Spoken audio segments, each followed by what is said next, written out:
and we're explaining the actual laws of the Torah. So what appear to be basic laws from the Torah, we're seeing that they're deeply profound, each and every one of them, and we know that the one who wrote the Shulchan Aruch, the Code of Jewish Law, was one of the greatest Kabbalists who ever lived. So he knew all those things when he codified the laws. So we're talking about in the morning when you wake up. We're moving now on to the blessings of the morning and getting dressed in the morning.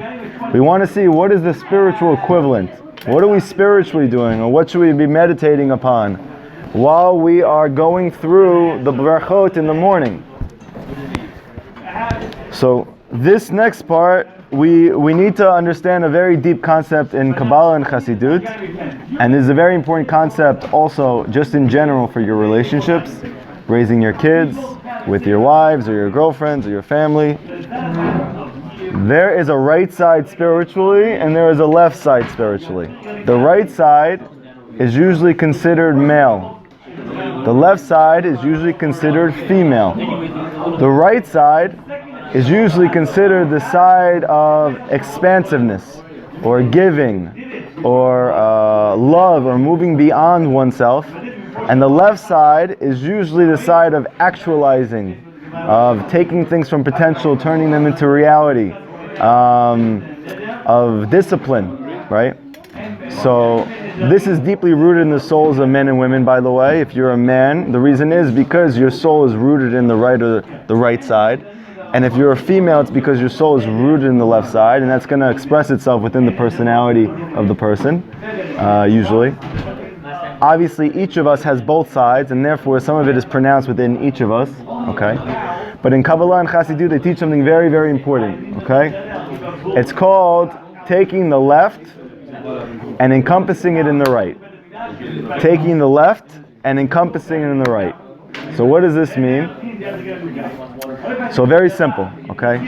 If the right side is love, expansion, and the left side is discipline, or constriction, we're saying that you only use the left side for the sake of the right side.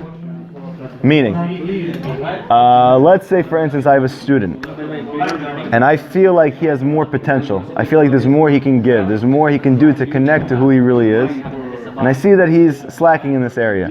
So I pull him over to the side and I give him a serious conversation, and it's a little on the harsher side. Well, what's the reason for me doing it? Because I love him so much. So if that's the reason I'm doing it, not only is it likely to be effective, but that's called proper discipline, spiritually. But if, let's say for instance, I'm acting out of self-discipline, but it's not rooted in the right side, it's not rooted in love, so not only will it not be effective, but it's very harmful to the person. It's very destructive. That's why you see often, let's say in abusive relationships, that abuse is not coming from love. The abuse is coming from not having the tools to deal with their feelings. So that's called the left side removed from the right side. We want to take the left side and encompass it in the right side. Now you'll notice, according to Jewish law, the right side has predominance, meaning things that seem peculiar, such as when you put on your shoes.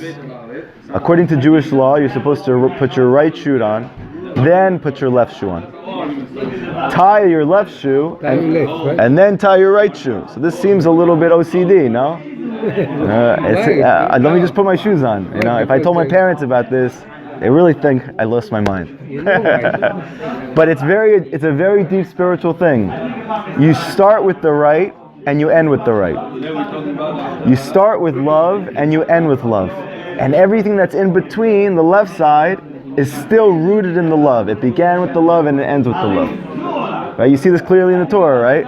The whole Torah is giving you, so to speak, tochacha, rebuke. Right? It's giving you words of guidance or discipline. And yet, the first letter and the last letter of the Torah is leiv, heart. So you see that even the rebuke is couched within love. So now we're going to learn something like this. We've been learning the concept of waking up from sleep is spiritually like waking up from a spiritual sleep. That when you wake up in the morning, that's connected waking up from a spiritual sleep. That you, so to speak, you don't feel connected truly to who you are. You want to connect to who you are. That's called getting up from your sleep. We learn how do you do this? By awakening the dawn. Meaning, we said it's by finding the good points within yourself. By finding the good points within yourself and focusing on them and concentrating and meditating on those points, you're automatically going to bring yourself closer to Hashem, to God. Now why is that? Because Rav Natan says those good points inside of you really are God Himself. Meaning, let's say for instance, you struggle with anger, and you struggle with insecurities, and you struggle with sadness, but you know that you do things for others completely selflessly, all the time, even to the extent that maybe it's hurting you, right? So this is a very godly thing to be giving so selflessly. It's not only godly, that part of you that's doing that or wants to be doing that is God Himself, and it's expressing itself through you. So when you focus on that part of you, you're automatically connecting to God, because that is God. Okay. So he says like this. This is the concept of clothing yourself in clothes. According to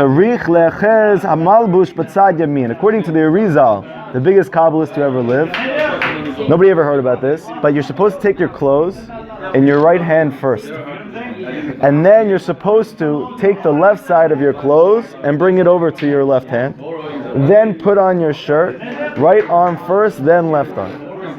So again, same concept as the shoes. We're starting with the right, we switch over to the left, and we do it again with the right. Because right is love. Right is love. Left is discipline. Start with the right? Yes. You always start with the right. And it doesn't also mean that you're starting with the right. It means the foundation is the right. It means what's the reason you're doing whatever you're doing has to be the right.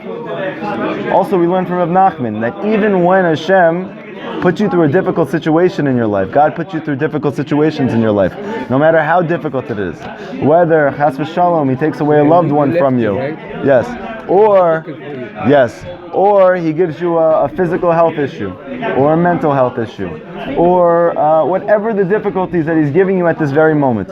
You have to know that even though that's the left hand, so to speak, of Hashem, what's the reason He's doing that to you? Is only because of His love for you.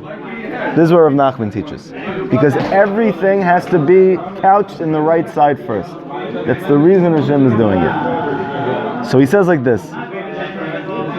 First, you need to take your shirt in your right hand. Le'olam yagbir hayamin al hasmol. Because always, you need to have your right over your left. The right is dominant. The right is dominant. Ki ikar telui b'vchinat yamin. Because why? The fundamental of any beginning always depends on the right.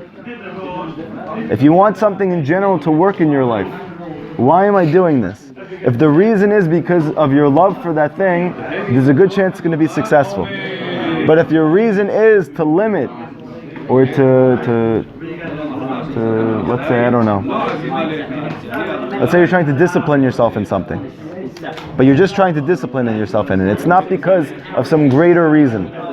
It's not going to succeed. Even in general, let's say I'm doing therapy with you, right? I used to be a mental health therapist. Let's say I tell you, you have to stop overeating, it's bad for you. It's bad for you. Okay, so the chance of that person ever overcoming his eating disorder is none. None. Why? Because it's all left side. But what if I told him, you don't know how much potential you have. If you're able to overcome this, the sky is the limit for you. You're going to be successful in your relationships, in your work, personally, interpersonally. Everything that you want is going to happen for you if you're able to overcome this. So what am I doing? I'm taking the left and I'm encompassing it in the right. You understand how I'm saying this? So you're showing him love through everything that you're... Yes, and the reason is love. The reason is greatness, is Gadlut. Louder, okay. Dayenu, meaning ayadei shemate kalape chesed, meaning that I'm focusing on the kindness. I'm focusing on the good points within myself. And from this I'm going to wake up from my sleep. Right? Rav Nachman teaches, what's the reason a person feels sadness? Because he is contemplating something that's not true. As opposed to the secular world, which teaches you that the truth hurts, the Torah teaches you the truth makes you happy. So therefore, if you feel sad from whatever you're thinking about, it's because your mind is contemplating something that's not true, or it's not completely true. And that part of it that's false is making you sad. So he's saying, when you find the good points within yourself, and you focus on those good points, you're going to automatically start to wake up from your spiritual sleep, from your sadness.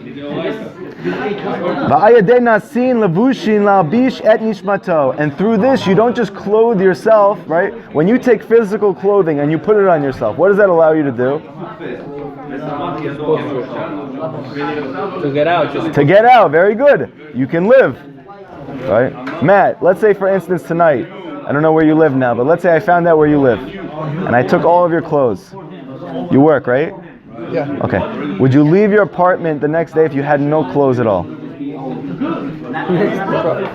I walking outside? Or Yeah, you're walking outside in front of people, going to wherever you usually work.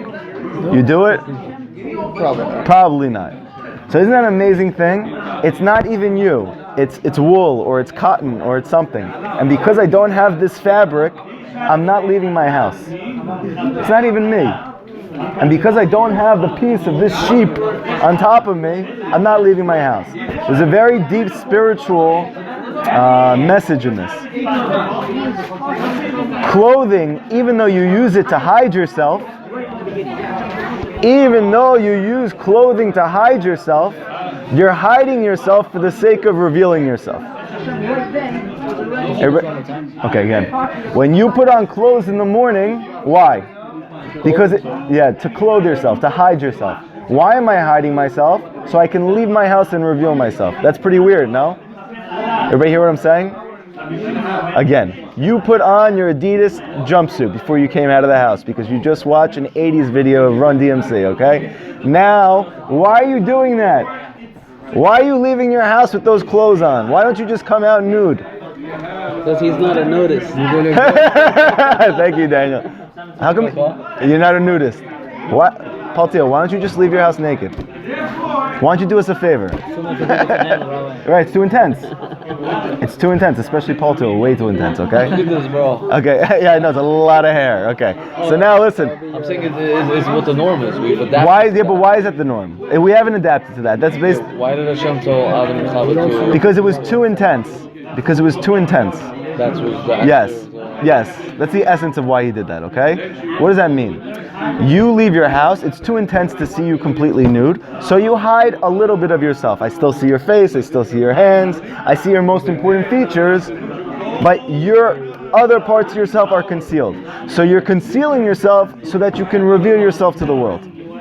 You're hiding yourself for the sake of showing yourself. You understand that? Which is a paradox. If anything, if I want to reveal myself to you, I should just leave my house and be myself. Why should I have to hide myself a little bit first? The answer is because this is what Hashem does with us. The Torah teaches that the world is Hashem's garment. Hashem is too intense for us to experience because He's Ein Sof, He's unlimited.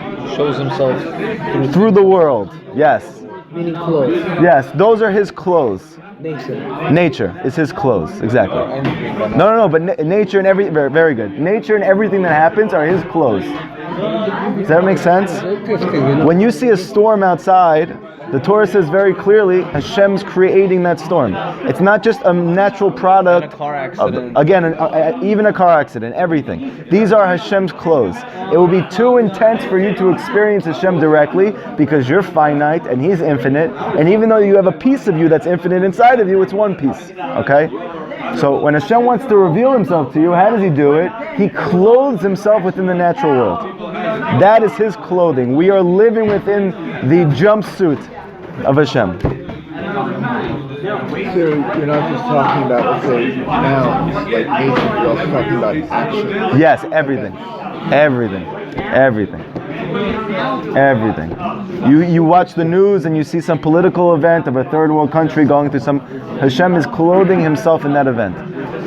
And the Torah is trying to give you eyes to find Hashem within the event. That's the purpose of the Torah. The root of the word Torah is or. The root of the word or, what does it mean? Light, consciousness. Can everyone see Hashem? Yes, every Jew can definitely see Hashem.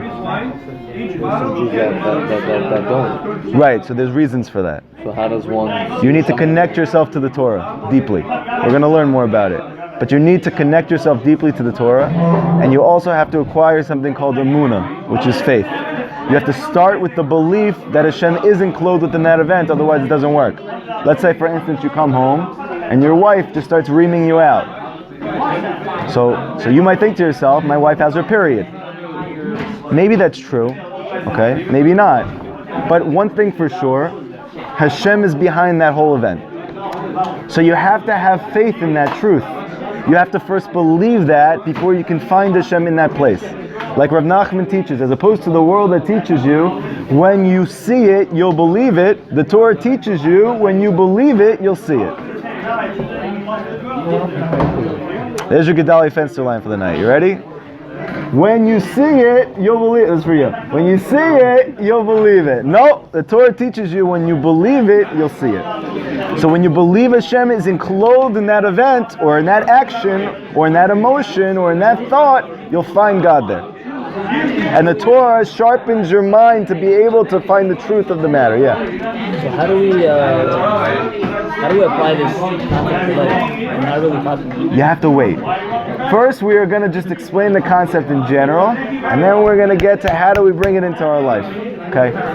So now we see the fact that Hashem, so to speak, has clothes. So the fact that we have clothes is actually very deep. So when we put clothes on in the morning, so to speak, it's like when we get up and Hashem puts on the world on Himself. Before we were rested, During the day, everything's revealed. Yes. So to speak, Hashem coming down. Yes. Exactly. Very good. before he eat from the trees, it is of that. He was able to be out without that. He was without it. Very good. We're going to have to speak about that. We're going to talk about that later, okay? Good point. So now he says,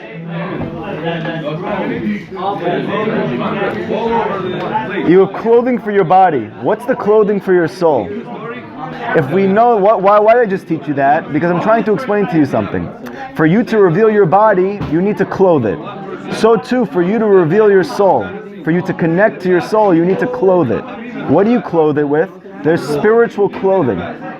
Spiritual clothing that you clothe your soul with. And when you clothe your soul, you get to reveal your soul. The reason you can't feel your soul is not because you don't have it, and it's not because it's not very deep within you. It's not because you don't have a very great soul. It's because your soul is lacking clothing. But once you clothe it, it can reveal itself. So now we have to find out what is the clothing of the soul. What? What causes the lack of the clothes? We're going to say.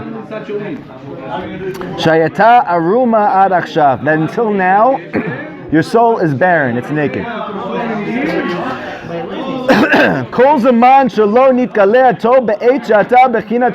Why? Because in all of this time, you've been in a spiritual state of sleep. And this spiritual state of sleep leaves your soul without clothing. This is why every morning when we wake up, why do we make this bizarre blessing? Baruch atah Hashem, Elokeinu melech haolam. Thank you, Hashem, that you have given me malbish aramim. You're clothing the naked. Then you just say, I'm clothing my body. Why are you saying you're clothing the naked? Because it's not speaking about your body that you're thanking Hashem for clothing. You're thanking Hashem for clothing your soul, for revealing your soul. So what is that clothing? Your body is what's clothing the soul, no? That's true. But your body's physical and your soul is spiritual. Just like your body needs clothing, your soul is always a reflection of your body. Right? Like Eov says, from my body I see God. Meaning what? Our body looks like it does because it's a pure reflection of the soul. So just like your body has clothes, your soul has clothes. Just like your body has eyes, your soul has eyes. Understand? Like those layers that you used to speak about once upon a time, that are layered, that your soul is layered with. Is that what you're? Yeah. Yes. So we're going to find out what are these clothes that he's speaking about. What are the clothes that you need to reveal your soul? Shemvarchin mashachrit. This is why in the morning you thank Hashem for the clothing of the naked. Why? Ki ayadei nekudo tova. Because through the good that you find within yourself, that you've revealed, Yisrael Hashem b'cha et pa'ar. Like the pasuk says, Israel, meaning the Jewish people, in you, I take pride. And we know that pride, pa'er, is also a word for clothing. It means to adorn yourself. Ki bahem mipa'er Hashem miparak. That Hashem, so to speak, He clothes Himself with pa'er, meaning He clothes Himself with us. This is a very deep concept. But we're Hashem's clothing. How do people get to know God in the world? Through the Jewish people. Obviously we have to be doing what we need to be doing, but let's say that we are, and we're spreading truth and peace and unity and all of these things, and we're showing that the whole world is one. So when we do all of this, we're revealing God in the world, then we're Hashem's vehicle for expressing Himself, and we're also His clothing. He's hiding Himself within us. But on a very simple level, what are the spiritual clothes we need for our spiritual soul? It is tzitzit, the mitzvah that we have to wear the 4 tzitzit on the corners of our garments. Utafillin, and the tefillin that a Jew is commanded, every Jewish man has to wear every morning when he wakes up. You have to put on these 2 things right away, right? The clothing of the soul. Right? That's the clothing of the soul. So as soon as you wake up, you're supposed to put on your tzitzit, and you're supposed to put on your tefillin. What's the reason? Because, so to speak, as of yet, you have not, even though you clothed your body, you didn't clothe your soul yet. So your soul can't, yeah, it's still naked. You have to put on your kippah. Yes, you got it. Chazak Baruch. Gagon in the making. Why do you take your tefillin off? That's a great question. Well, You already had it on, so on you probably. yeah. You become naked again if you take it off. That's the question. But you did the mitzvah already of having it, so you have it on. You already. But you're naked once you take it off. Right. So paltia. When your clothes are off, are you naked? Okay, paltia. Spiritual is a little different. There's something, when you do something spiritual, you leave a reshimu. You leave an impression. So therefore, when you do a good deed for someone, you didn't just do a good deed. That good deed actually leaves a spiritual impression in all of the worlds. When you put on tefillin, even though it's a physical thing, it's very spiritual. And so therefore, when you put tefillin on your head, and now you take them off, you have a reshimu, you have an impression from this tefillin the rest of the day. The tzitzit stays on though. And the tzitzit stays on. So you're good. Yes. Not in this case. Right now we're speaking specifically about tefillin and tzitzit. And actually the Zohar says that after Adam ate from the tree, right? So what happened? He then became conscientious of the fact that he was separate from Hashem. Meaning naked. So Hashem says, where are you? Before that, Adam had no concept of being disconnected from God. Now he feels himself as separate. So he says, where are you? And he realizes, I'm naked. What does he give him? So the Torah says very clearly, he gave him garments to cover himself. So that was the first time we had clothing. Okay? What does the Zohar say that those clothing was that he gave him? Tefillin. Right? He gave him leather garments. Or tefillin. Okay. Bechina, like it says, ki hi kesuta levada hi simata leoro. This is something. You give them halatzain. Yes. Halatzain, it's not the tefillin. The Zohar says, Kabbalah says that in a deeper way it was really tefillin. What's the words that the Zohar used? Do you know by any chance? It says that he gave him, the word is for like, you know those little pictures of Adam and Eve that they always have with like the green, like fig leaves. He gave them fig leaves for their body. But it says on the or. Why don't you say for their body? Why do I say or? Because or, ayin vav resh, means flesh. So the rabbis learn out from that, the Zohar learns out from that, when you could just say on the body, but you say the or, the flesh, meaning the clothing he gave them was made of flesh. Meaning he gave them the fig leaves, but he also gave them or, ayin vav resh. What was the or that he gave them? The leather skin of the tefillin. Okay. These spiritual garments are connected to the good points that are within you, and these become the clothing of your soul. Okay? Good. That's it. Anybody have any questions about what we just said? Yes. We're going way back to the beginning. You said here. So we're starting with love. Right. You said you're sad about something that's not true. If you're sad about something, Rav Nachman says you're thinking about something that's not true. So what about guilt? What if you did something and You felt bad about it. Okay. So there is a difference between sadness and a broken heart. There's a very important distinction in the Torah. Hashem loves a broken heart, but He doesn't like sadness. What's the difference between a broken heart and sadness? Sadness comes from despair. Comes from a lack of belief that Hashem is helping you, that He's doing everything for you, that everything is for the best, okay? And this is called sadness, and that must be based on a lie. But if a person has a broken heart, let's say because of guilt, or let's say because he lost a loved one, it's not coming from despair, it's because he's in pain about something that's very real, but that pain is not debilitating him. He's not going to be dysfunctional because of that pain. He's going to be able to live with that pain. It's going to make him a better person. But despair doesn't make you a better person. It causes you to become incapacitated. can a broken heart make you? So you have to be very careful about the fine line about what is the broken heart and what is sadness. Either discourage you or encourage you. Yeah. A broken heart should motivate. Okay?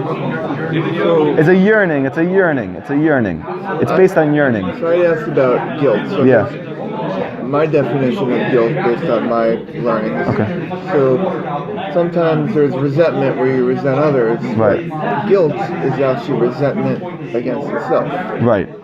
So what about guilt? Does that mean if I did something against someone, or I said something, or I gave harsh words, Right. and now I feel bad, I shouldn't have said that. It's good. So this is a very, very big point that you're bringing up, and very important point, okay? This is a paradox, so you got to stay with me for a second. The Torah is all paradox. On the one hand, the Torah says you have complete free will. I mean, you make every choice in your life 100%. Nobody impedes on that choice. You make it, and other people make their choices. And at the very same time, you cannot do something unless Hashem wants you to do that. Okay?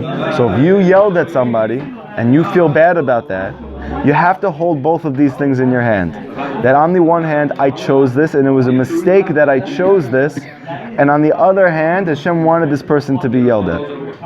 So it was a lesson. Basically, if I did something that, maybe I shouldn't have done that, that was actually, going back to what you said, that was actually part of the clothing. Yes, you got it. There's a message in there, even if I For them. Right. Meaning if you didn't do it, somebody else would have done it. Somebody has to play the part to enclose itself with Hashem, and He chose you at that moment. And I learned a message from that too, not just the person. Very good. Very good. So therefore, the guilt needs to be healthy, meaning I made this choice, I feel bad about the choice. But the result of the choice, the Torah teaches, has nothing to do with you. The results are not in our hands at all. This is one of the very big differences between the teachings of the Torah and what the secular world teaches you. That not only do you make choices, but the results are also in your hands. The Torah teaches you it's not true at all. You can work very hard to accomplish something, and it doesn't work out at all. And you cannot try hard at all, and you can succeed. Why? Because the result has nothing to do with you. It's what Hashem wants. You're only free. How does that work? So it works like this. You put in the work, and that's your free will. You choose the... How much of the work are you putting in? However much you think you need. Do day and night. If I had that, if some people do that day and night. Okay, so for instance, let's say a person doesn't really believe that Hashem is the one who gives him his parnasa, his livelihood. So then he is going to work 24/7 to make money.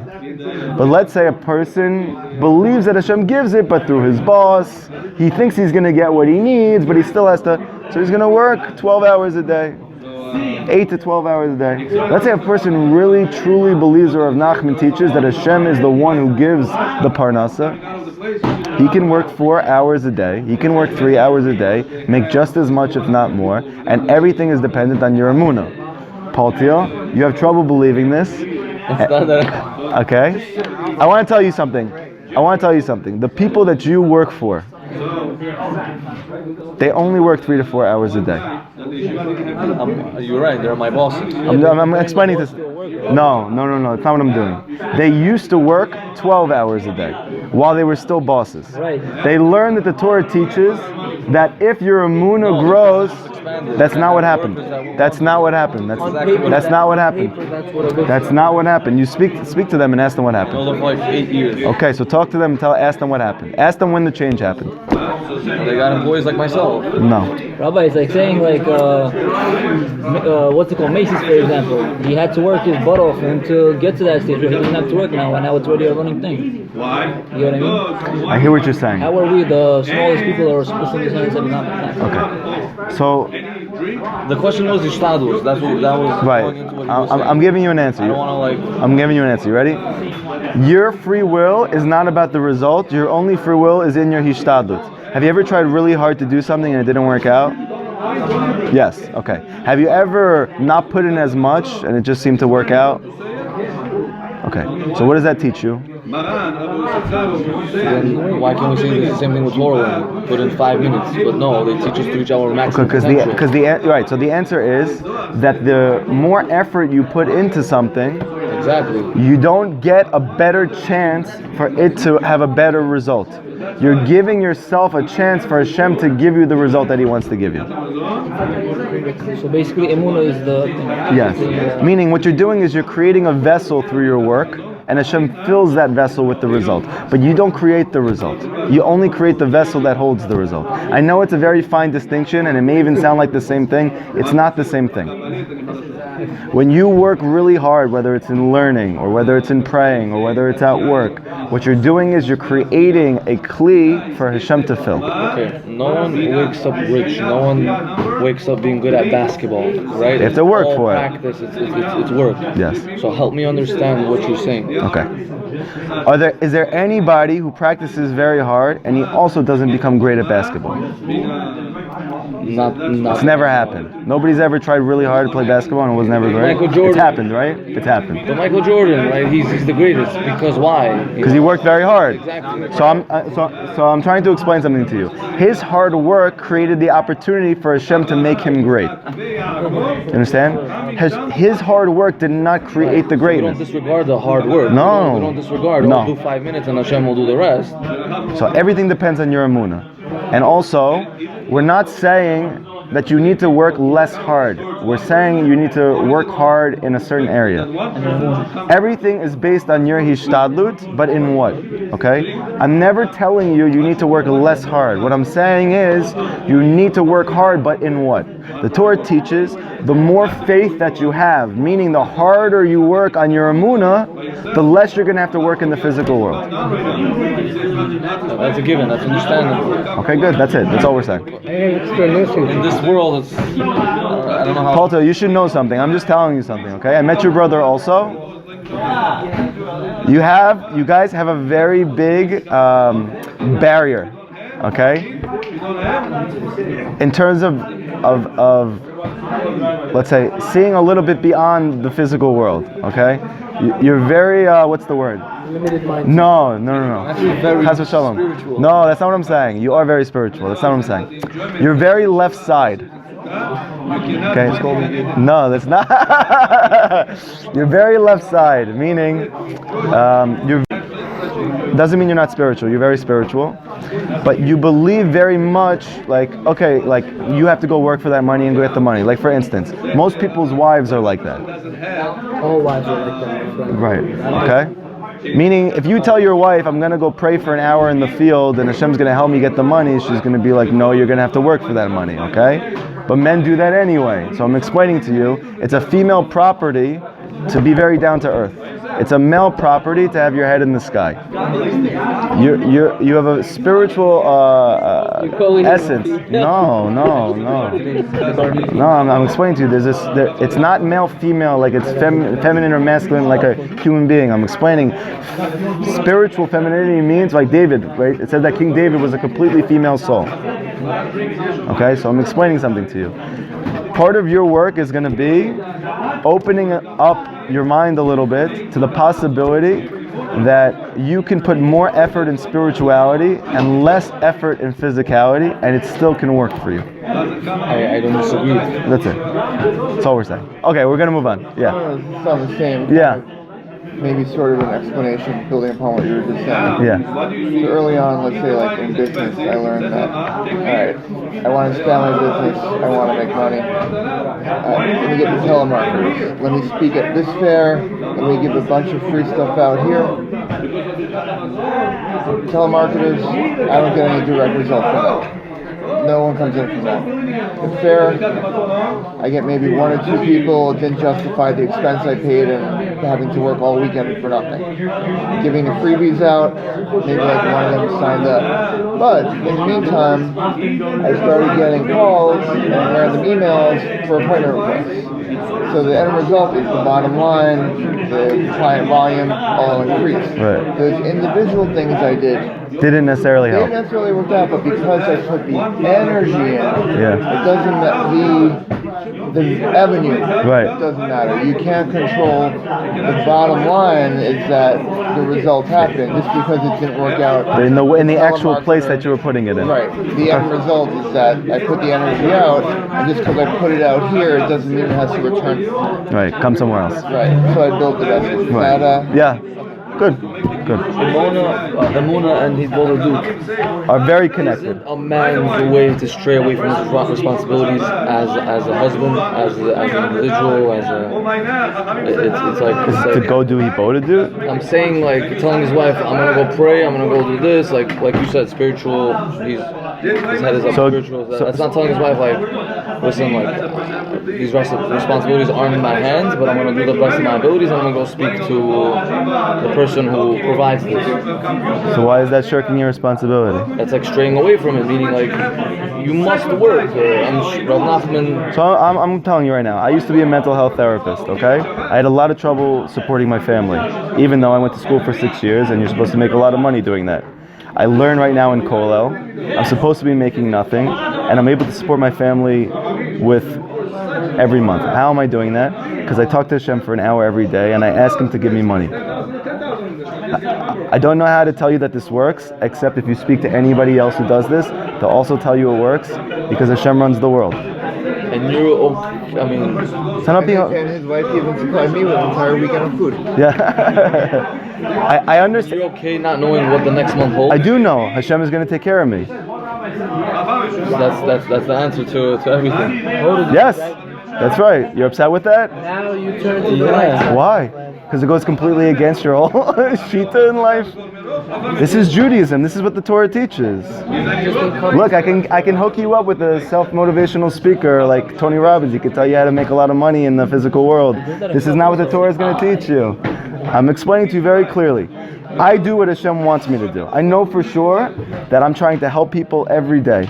I'm trying to connect more to Him. I'm trying to know myself more. This is what Hashem wants from me.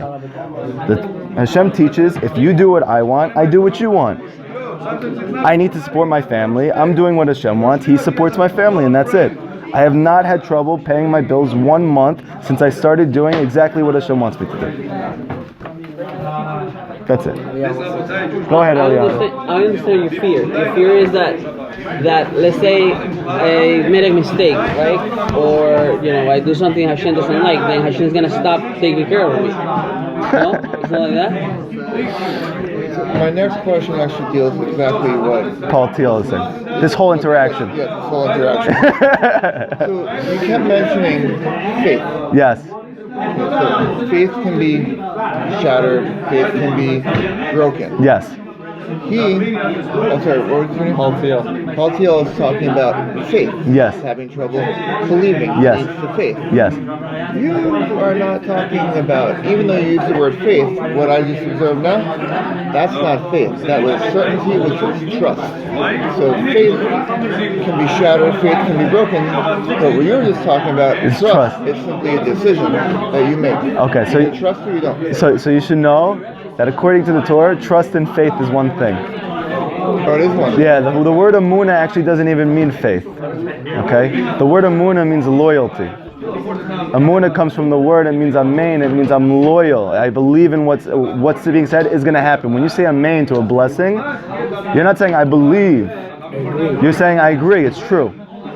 So when you like for instance, if you're loyal to your wife, it means you have a munah to your wife.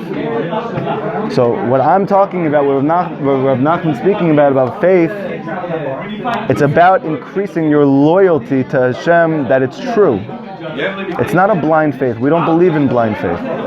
It's about amunah, meaning it's true and I'm loyal to that truth. Is it possible to have faith and amunah in certain areas, or Yeah, you could have it everywhere? If you have it for sure, you're going to have it everywhere. But I'm saying, is it possible? Because I see myself having it In some more places, yeah. and unless, yeah, it's Is that possible. normal? Yeah, it's very normal. It's very normal, and part of the hipodadut is help me to strengthen my faith in those areas that I'm struggling with. Okay? Yes.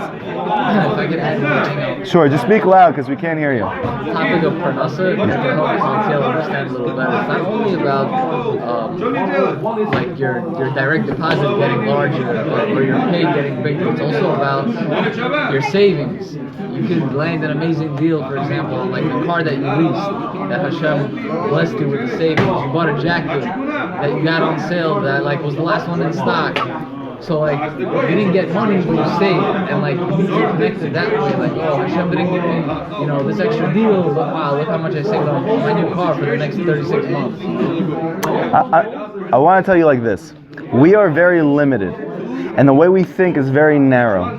Hashem does not have these limitations. Hashem has 1 trillion bajillion ways of getting you whatever He wants to give to you.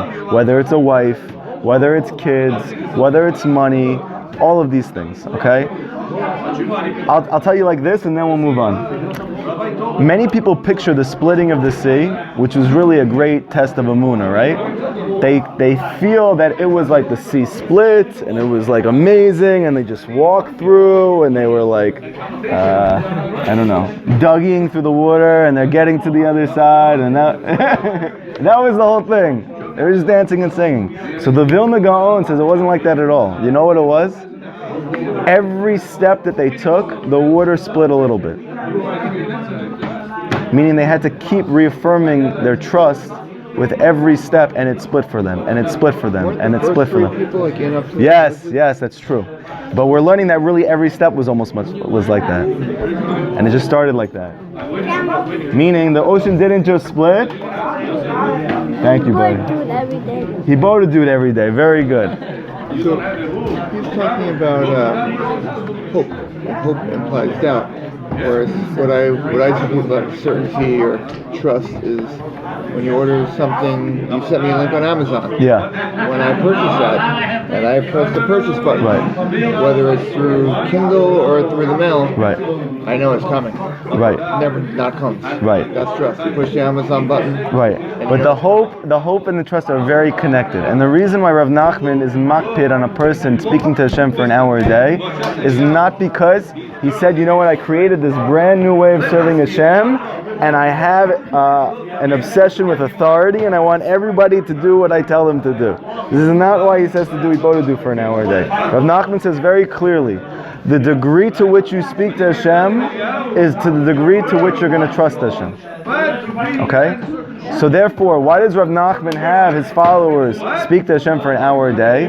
Because then their emunah is going to grow expansively every single day. Because your quality of speech is directly connected to the faith that you have in God. So the more that you speak to Hashem, the more you're going to trust in Him. If you feel that you don't trust Him in certain areas, speak a little bit more to Him.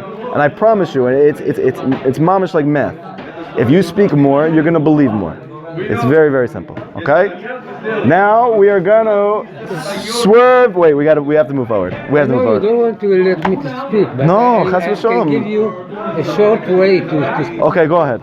Okay, to understand. Go ahead. I was saying it before. Yes. As much as you get the emunah and you get closer to the Shem, is open your mind. The Shem is help you to open your mind, and you find things that you before you didn't even think about them. And I'm speaking from experience. Right. So that's the point. I mean, like sometimes you, in the beginning, you don't have any emuna, you live different way, life. But as you start believing and think, you see that things start working for you because you believe. Right. It's like God opened your eyes, what you didn't see before, and you He start shows to, you. oh, how come I didn't see that? Right. So that's the point. I mean, that's why your job is getting shorter, and you can make it short time to. Because he's opening up new avenues for Yes. you. I understand. Okay, very good. Thank you. Okay, so we started the Lost Princess. This also has to do with your guys' question, so you should pay attention to this story. The Lost Princess. Don't worry, you're not the Lost Princess. Just wait 1 second. Rav Nachman teaches, he made stories up. They sound like children's stories, but they're really based on the deepest secrets of the Torah, okay? They're very, very deep stories, and a lot of people's lives have changed just by reading these stories, okay? So what we're doing is we're reading the first story, which is called The Lost Princess. We started it yesterday. We're going to continue a little bit more, and then we're going to move a little bit more and look at the Moran, okay? So I'll just give a quick recap of the story. There was a king. He had 6 sons, and he had 1 daughter, okay? We established that the king is Hashem, and the daughter is Amunah. The daughter was very precious to Hashem, and he loved her very much. Amunah is faith, okay? He loved her very much. He spent a lot of time with her, more than the other things that he created. Meaning he was the most connected to her. Why? Because she is the revelation of him. The more that you have her, meaning Amunah, the more you're connected to Hashem, therefore Hashem loves her the most. That's what I mean. He loves his daughter, he spent a lot of time with her. The children are potential? Kind of. You're going to see in a second. One time, he was alone with her on a certain day, and he became angry at her. And he said, "May the evil one take you away." This was called the exile of the Shekhinah. That Amunah went into exile. The belief that Hashem could just simply provide me with whatever I need and want in my life, that went away. And now we're not connected to that reality anymore. At night she went to her room. At night, and we know that nighttime is the concept of concealment. It's the concept of klipot, right? Negative forces, negative energies, which conceal reality, right? So she, the Amunah, goes into the night, and the next day she's not in her room. The father became very upset, meaning Hashem, so to speak, is quote unquote very upset that Amunah is in exile, that faith is in exile, and he went here and there looking for her. Now this is the new part of the story. There's a viceroy who's second in command to Hashem. By the way, the viceroy in the story is every single one of us. Religious, not religious, Ashkenazi, Sephardi, every single one of us is the viceroy. The viceroy realized that the king was very upset that he lost his daughter. He can't find her. He stood up and he asked the king, he said, "Can I have a servant? Can I have a horse? And can I have some money? And I'm going to go search for her." So the commentary explains, if you're the viceroy, so what is the horse? What is the servant? And what is the money? So the servant is the intellectual faculty of your soul, right? There's different parts of your soul. He's saying, give me the aspect of consciousness, okay? Give me the servant, give me my mind. Then he said, give me the horse. You'll notice a rider is always on the horse. When the Torah speaks about horses, it's always a hint towards the body. So when the viceroy is asking for a horse, the viceroy, meaning us, we were asking for a body. And money. What was money? Meaning all of our physical necessities. The viceroy was saying, the Amunah went into exile. Where to go? Down into the physical world. Your soul above is saying to Hashem, give me a body and a soul and physical necessities. Let me go down and look for her. Everybody understand the story so far? Palta, you understand the story? Come off your phone. You don't need to do anything. You have free will. The viceroy traveled back and forth for a long time through deserts, fields, forests, So this is like us in our life. We're looking for ourselves. We're trying to find out who we are, right? And it's difficult. And we're going through unbelievable terrains, ups and downs, the deserts, the forests, the fields. He searched for the princess for a very long time. And he may not even be realizing that his whole life he's been searching for the princess. Meaning he thinks he's looking for love, he thinks he's looking for a job, but every single Jew is looking for the lost princess. Everybody's looking for this deep part of themselves which is called faith, which is called trust, which is called hope, which is called emunah. Finally, while traveling through the desert, he saw a path to the side. So what is the desert? The word for desert is midbar in Hebrew. What's the root of the midbar? To speak. Very good, you got it. What was the path to the side that he found after all of this searching and he can't find the lost princess? He found Hippolytus. Nice, Paul Tilson. You got it. Where are you all the time? Eating your bisseli. You should be doing it here. He thought it over. He said to himself, since I've traveled for so long in this desert and I can't find her, let me follow this path. Let me try this. Yeah, it sounds crazy that I'm going to go speak to Hashem for an hour a day. But you know what? I haven't found the lost princess any other way. Let me try. Perhaps it's going to bring me to an inhabited area, meaning I'm going to become inhabited. I'm going to become whole. No, meaning I'm going to become whole with Hashem. He continued traveling for a long time, meaning and he was working on the Hippolytus, until he finally saw a castle. Many soldiers stood around the castle. The castle was beautiful, and the troops around it were standing in fine order. So we know that this castle is actually the realm of the Sitra Achra, the realm of the other side. Why is he only finding this after he found Hippolytus? Meaning, because you're about to unlock the lost princess, so now all of the negative forces then come against you. That's why many of us, when we start to try and talk to Hashem, we have many obstacles. We have many barriers. I can't sit still. I can't pay attention. I'm busy. I need to go work. This is a waste of time. All of these things represent the castle and the soldiers standing around the castle. And the castle was very beautiful. Why? Because the way that the Sitra Achra works, the other side, is that it always looks good even though it's not good. It looks beautiful, but it's not beautiful. The viceroy was afraid that the soldiers would not let him enter. Meaning, I'm not going to be able to make my parnasa doing Hippolytus. These are the soldiers standing around the castle. They're not going to let me in. But he thought it over and he said to himself, you know what, I'm going to go ahead and see what happens. I tried it my way. My way sucks. My way doesn't work. Let me see if this thing works.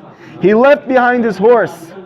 Ooh, what did we just say the horse was? The body. The body. What does it mean he left behind his horse? So Rav Nachman says when you do Hippolytus, when you are secluded by yourself alone with Hashem, you're separating your essence, the good inside of you, from the things that are physical, which are gashmiut, which are holding you back from connecting to Hashem. He left his horse with his body by doing Hippolytus. Yes. He only was able to leave the body to Hippolytus. Yes, there you go. You got it. So the Shulchan Aruch says very clearly, if you look in the Code of Jewish Law, it says when you pray, what are you supposed to obtain before you even start to speak? He says, Hibashtut, higashmiut. Hipashtut, higashmiut. What does it mean? It literally means to release or to throw off your physicality. How do you do that? Through Hippolytus. So I'm explaining to you, before reading, when you do Hippolytus, what happens to you if you really do it for an hour? Automatically. Yes, you feel bitul. Right. At the end, you feel a degree of self-nullification. It's like you're taking your clothes off. Meaning what? Your anger goes away, it subsides. Your sadness subsides. Your desires for sex and for food subsides. All aspects of physicality subside when you speak to Hashem in Hippolytus. Right. So Hippolytus comes from the word boded. It's a meditative practice that Rav Nachman was famous for, which we speak about every day here, which is that you seclude yourself from people and from society for 1 hour a day, completely alone. Boded means to seclude yourself, to be alone. You can say 1 hour a day even to beginners. So I can say whatever I want to say. The truth is, when you start, an hour is going to be too hard for you. But that should be a goal. An hour one time? Or Yeah. 20 minutes? No, you should try and do an hour one time, eventually. Obviously, in the beginning, if you can only do 20, that's amazing, right? But there's something that happens. There is like a barrier that you cross spiritually. I don't know how to explain it, but anybody who's done an hour straight can tell you. There's something that changes between 45 minutes and an hour. There's no way to explain it. And when you're done with that hour, you feel a nullification, not just of the physicality, but your fears go away. Your sadnesses go away. Are you able to have this thing throughout the whole day? Wait.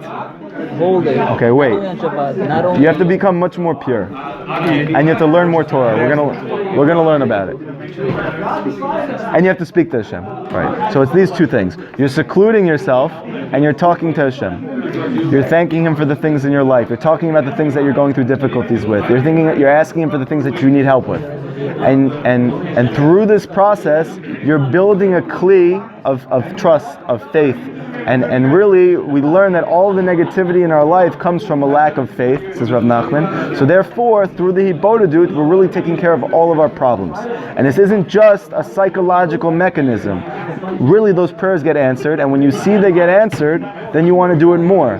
And you want to connect more to this. And he says that this is higher than anything. He says that there's no practice that you can do that's higher than Hibodedut. And for instance, there is like over 100,000 people who go once a year to Uman, which is where Rav Nachman was buried in the Ukraine, because they're all doing this Hibodedut for an hour a day, and it changed their lives. And as a way of trying to connect with the person who gave them this advice, they go there. Okay? So anybody who does this hour a day can attest to the efficacy, the effectiveness of the hour. Okay? Yes?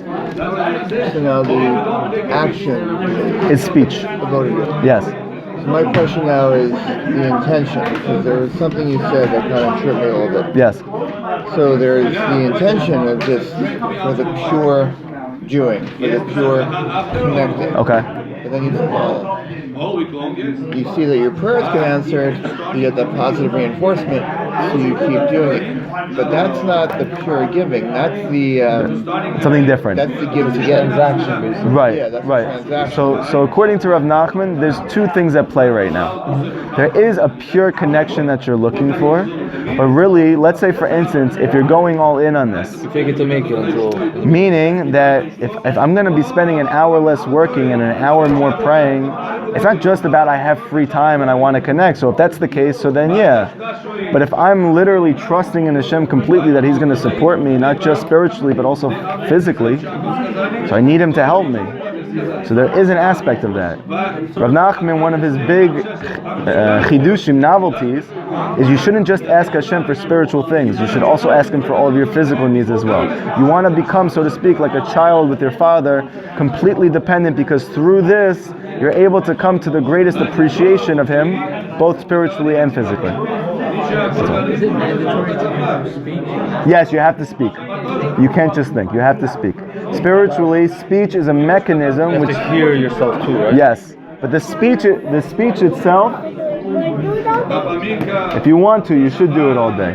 By speaking, you take what's in potential and you make it into reality. Just like I told you, there's a male part of the soul and there's a female part of the soul. So the male part of your soul is your thoughts. And the female part of your soul is your speech. And when you speak out your thoughts, you make them real. Not just psychologically, but in the world. The energy of your thoughts becomes a reality in the physical world when you speak them out. That's why according to the Torah, when you learn Torah, you have to actually say what you're learning. You can't just sit there and read a book. Why? It's not just to help you remember. It's because it's not called Torah, because you're not speaking it out into the world. There's an energy, there's something that actually transforms and changes. Yes? I mean, also, rather, whenever you're learning Torah, You should also say it out. Yes, you have to always be speaking. Question. Yes. If one finds it difficult to do this, does it mean that pride and ego have a role in this as well? Yes. How so? First off, you may already have preconceived notions about what it's going to take to make it in the world. this may be going against those preconceived notions, and therefore you would have to humble yourself to be able to, let's say, go out in the field and say to myself, you know what I thought is the way that it's going to work, maybe that's not the way it's going to work, and I'm going to do something that doesn't make sense to me. So that's also a sense of humbling. It's not the only reason that a person could be struggling. There's other reasons why a person could be struggling with it, but that's one example. Did you understand that example? Okay. It's also good if you go there and you have trouble speaking just to be there. Okay, Rav Nachman says even just to be there and to say one word. I've done it before. Yes. Just an hour is like, I don't know. Feels unbearable. Yeah, and sometimes it just knocks me out. Right. So, and I'm reading the book you gave me, and it says that you have to keep walking. You have to stand. You cannot put yourself in your car and lay your seat back. You know. Yeah, you shouldn't. Why? Because imagine I had a business deal with you. You're meeting with a person who's going to give you $1 million if you get this business deal goes well. Are you going to lay down in your seat and be very, very comfortable? Or are you going to be sit up? You're going to be alert. You're going to be in same thing. No, right. I understand. That's all he's saying. Like for instance, when I do Dude, when I get tired, I start to walk around. I stand up. I start to walk around. Right, I'm out in the forest, and I do this. But sometimes I feel very alert. I could sit down. Some people, they lay down because they don't get tired when they lay down. I get very tired when I lay down, so I wouldn't do Dude while I'm laying down. Are you actually speaking aloud, or? You have to speak aloud the whole time. You have to hear yourself. It literally has to come out. This mechanism of speech is the most important part. Speech is the most important. Like awe? Should one have awe? Eventually you'll come to awe through the Dude. But doesn't the tone of voice doesn't make a difference. You should be speaking to him like he's your best friend. And how you dress doesn't make a difference. Be comfortable. You should be okay with my jean jacket. He'll be not okay with. If it makes you feel comfortable, he'd be happier with that than if you wore my suit. Okay, Benny, you need to take it easy a little. Are you under your blanket? You shouldn't be speaking that way. Yes. No, he's saying completely nude. But how do you help people that they laugh at you? They're like, you're going crazy. You don't. You bring them to him. You don't. No, I do. They see you succeed, they struggle, and then they ask you what you're doing. That takes time. That's it. What's your? There's other ways to speak to a challenge. You're not even supposed to speak there. Okay. So now what happens? He left behind his horse and he went up to the castle. The soldiers let him come in, doing nothing to stop him. Meaning what? He thought he was going to have all this resistance, but when he finally actually went to go do it, he didn't have any resistance at all. He went from room to room without being challenged. Finally, he came to the main hall. He saw the king sitting there with the crown on his head. There's a different king now. Who is this the king of? The other side. And what's the crown on his head? The keter of the other side, the crown of the other side. There are also many soldiers as well as musicians with their instruments in front of them. It was all very pleasant and beautiful. We know Rav Nachman speaks elsewhere that music is one of the most powerful mechanisms for connecting to Hashem. But it can also do the opposite. So therefore, Rav Nachman taught there, it's very important what type of music you're listening to, because it can bring you to the highest heights, but it can also be a very big barrier to you being close to Hashem. So he says that they're all singing and playing instruments next to this king. Neither the king nor anyone else asked him any questions, but he saw delicacies and fine foods there, and he ate, and he went to lie down in the corner to see what would happen. He saw the king issue a command to bring the queen out. People went to fetch her. There was a great uproar as they brought forth the queen, and the orchestra played and the choir sang. People set up a throne for the queen and sat her next to the king. And she was the lost princess. We're going to stop there. Who was the lost princess? Can't stop. We're going to continue the story tomorrow. Who was the lost princess?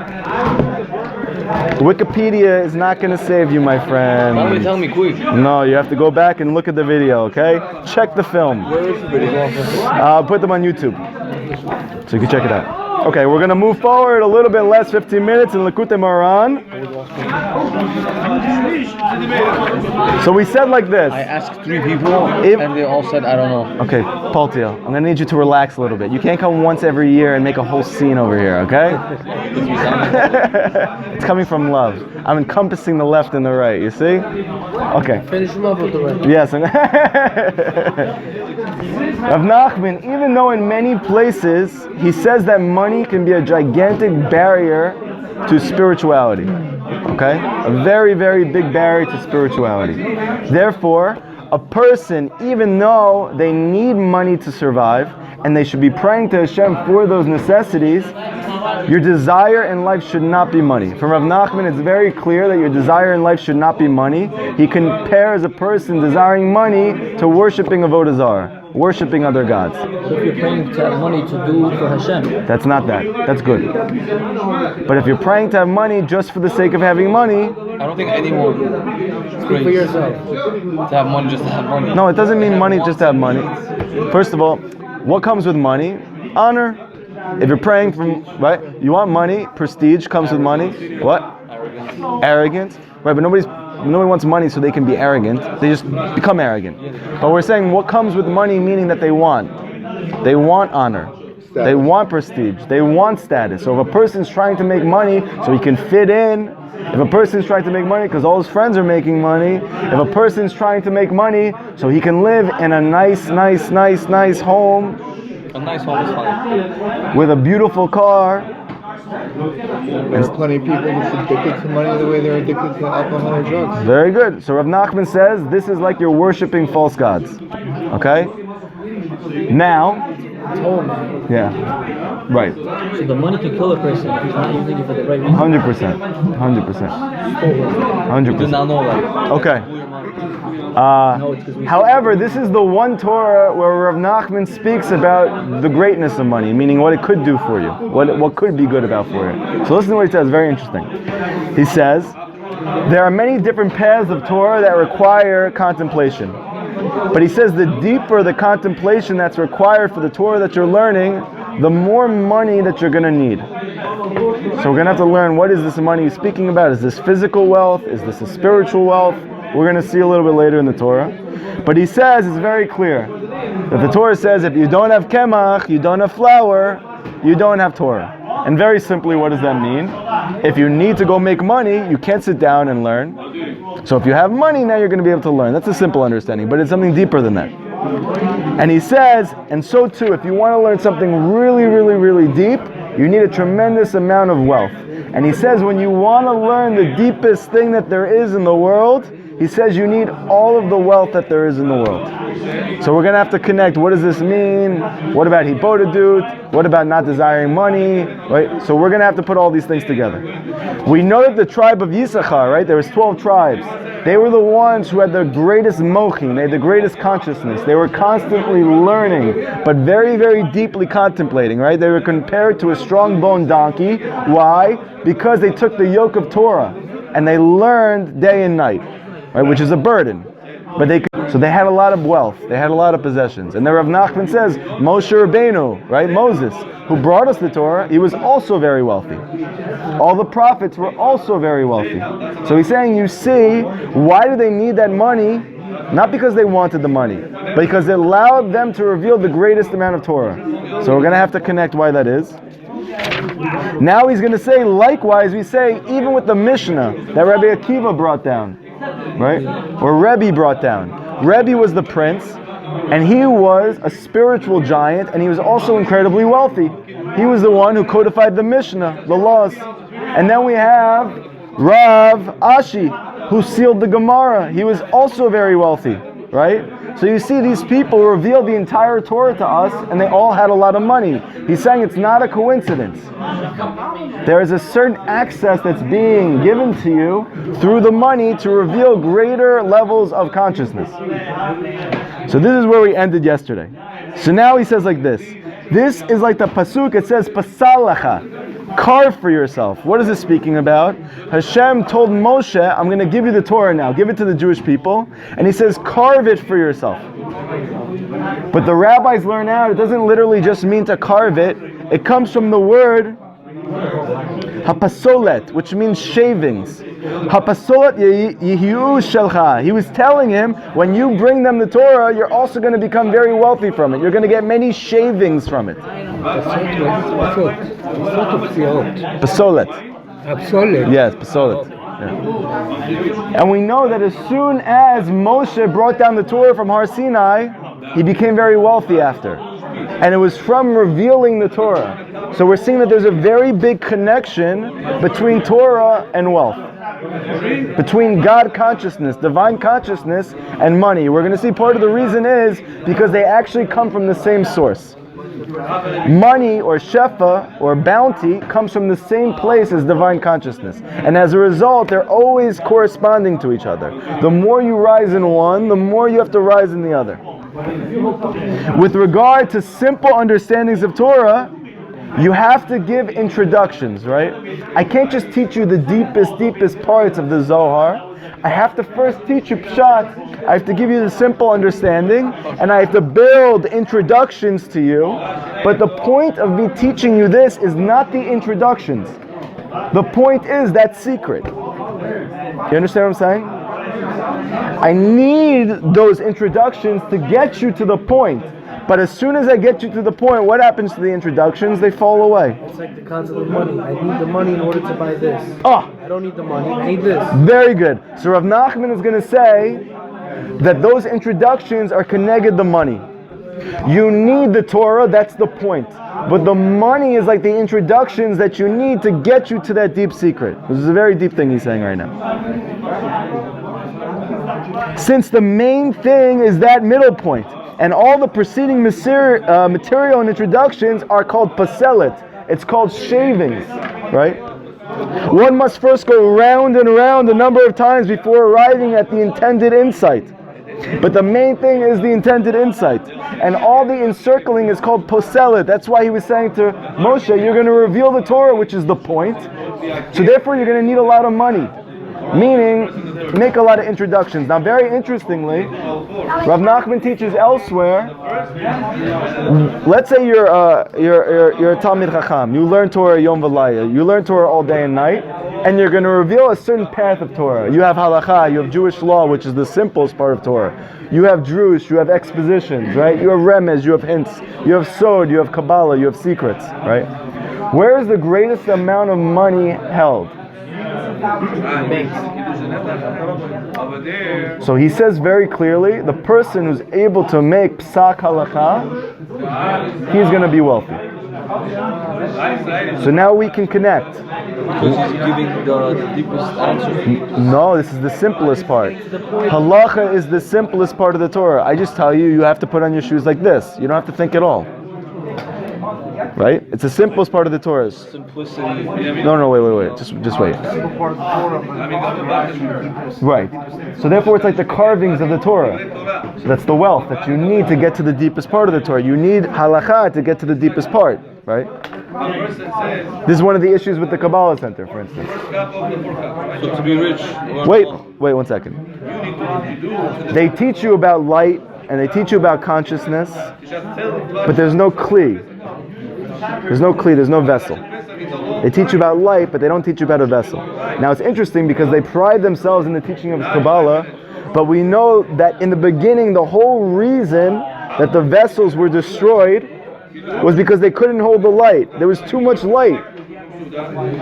And therefore all the vessels of creation were broken, and now we're here to fix it.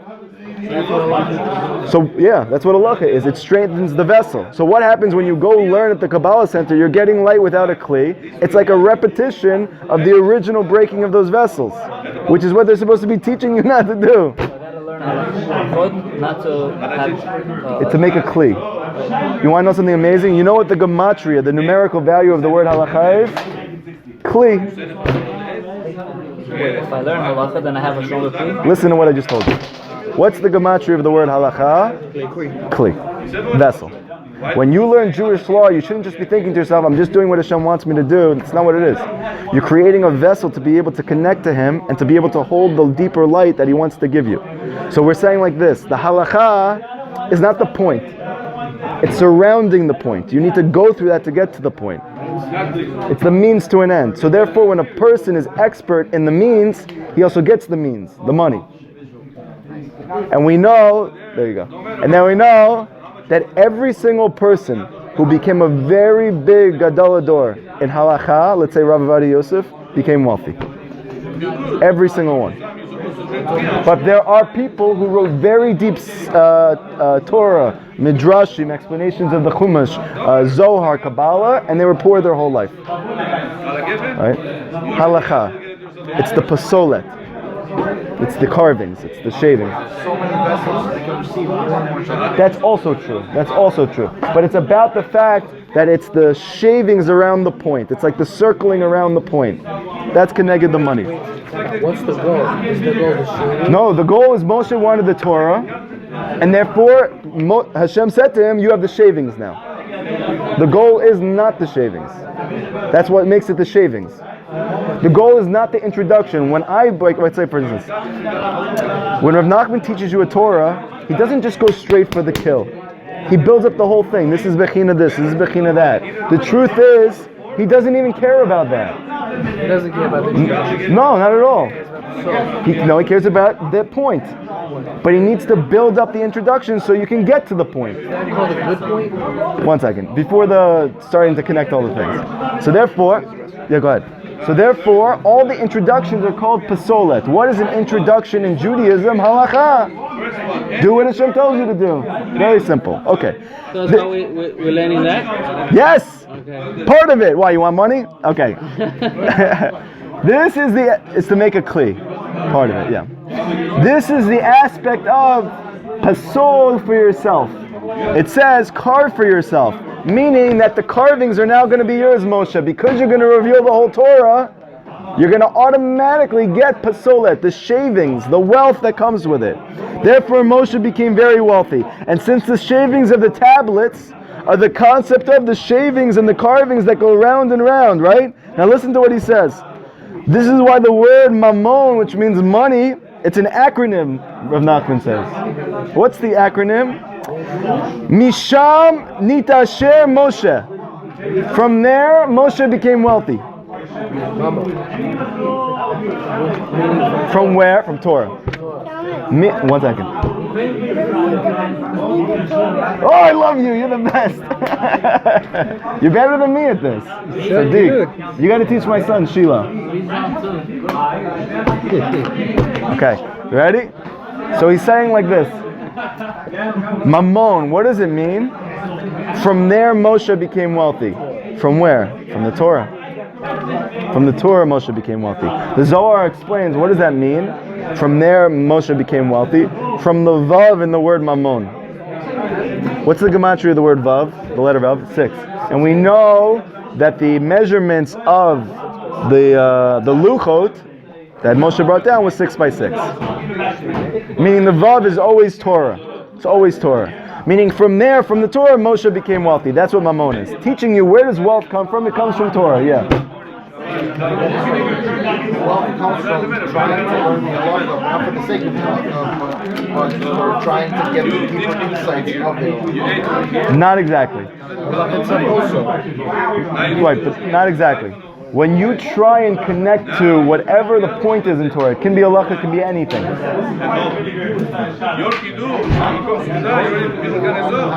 No. No,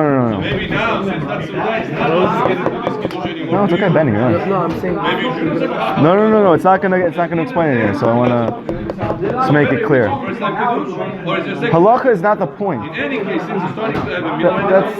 So when you learn halacha, right, you're creating a vessel, but the point of the vessel is the light. You want the light of the Torah, but you can only hold it with the vessel. So therefore, when you learn anything with the vessel, so you're connected to the wealth part of Torah, because that's what holds the Torah. The Torah itself, Yes. This is the reason why everything comes from the right side. Everything comes from Torah, but money is considered left side. But the left side is derived from the right side. So when a person learns all day, even though he's not going out and he's working, there's money within the learning. And in fact, the people who make money by working, they're getting it from the one who's learning.